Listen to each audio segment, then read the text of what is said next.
Harriseahead is a village in the county of Staffordshire, England, just north of the Potteries, Stoke-on-Trent, and about 2 miles, 3.2 kilometres, southwest of Biddulph and close to the border with Cheshire. Population details as taken at the 2011 census can be found under Kidsgrove. History. The etymology is unknown, although the head ending of the name, from Old English Heford, indicates the town's high situation in the Staffordshire moorlands. Mocop Castle is on top of a hill just under a mile north of the village. It has been in the care of the National Trust since 1937, but has a history linking it with Methodism. The county of Staffordshire is about as far inland as any county of the United Kingdom, and covers a distance of 55 miles from north to south and 36 miles from east to west. It has been hailed as the land of crocks and locks due to its links with canals and the pottery industry. There are few navigable river, and this lack of natural waterways initially put Staffordshire at a disadvantage when compared to other English counties.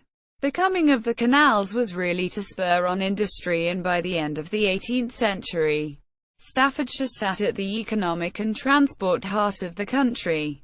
The county was endowed with an abundance of minerals including copper, lead, limestone and most importantly coal.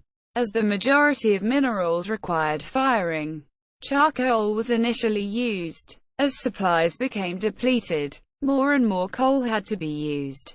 This had considerable effects on the developments of urban villages such as Harriseahead. The tectonic structure within the coalfield is made up of a series of north-south folds which gave rise to many outcrops and footrail mines such as those found in Harriseahead. The coalfield is exceptionally rich in coal seams.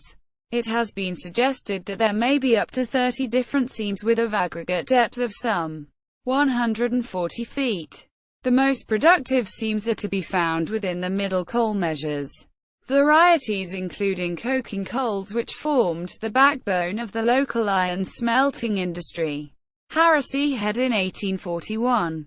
The census of 1841 showed that the village of Harriseahead had a population of some 578 persons, 303 of which were male and 275 of which were females. There were 111 separate dwellings, with an average occupancy rate of 5.28 persons per dwelling. Of the population, only 35.8% were in work. Harriseahead was heavily involved with the coal mining industry for many years and now is a commuter village serving the urban conurbations of Stoke-on-Trent and as far away as Manchester and Birmingham. Along with other urban villages on the North Staffordshire coalfield, the reliance on mining has been replaced, as the industry as a whole has declined both locally and nationally. The landscape still exhibits features of its former industrial heritage, including disused fustian mills, a rebuilt winding house on Biddulph Road, the derelict buildings of Red Lion Pit, and the disused tramway which can be seen in the local fields. Links with Methodism. The link with Methodism came when Hugh Bourne moved to Harriseahead in 1800, having bought an oak woodland there to supply pit props in Stone Trough Colliery and other local mines.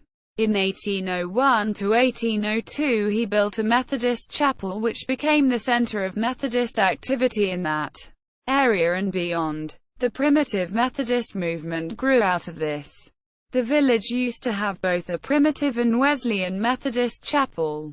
However, a single functioning chapel remains in the form of the Methodist Memorial Chapel found on the corner of High Street and Chapel Lane.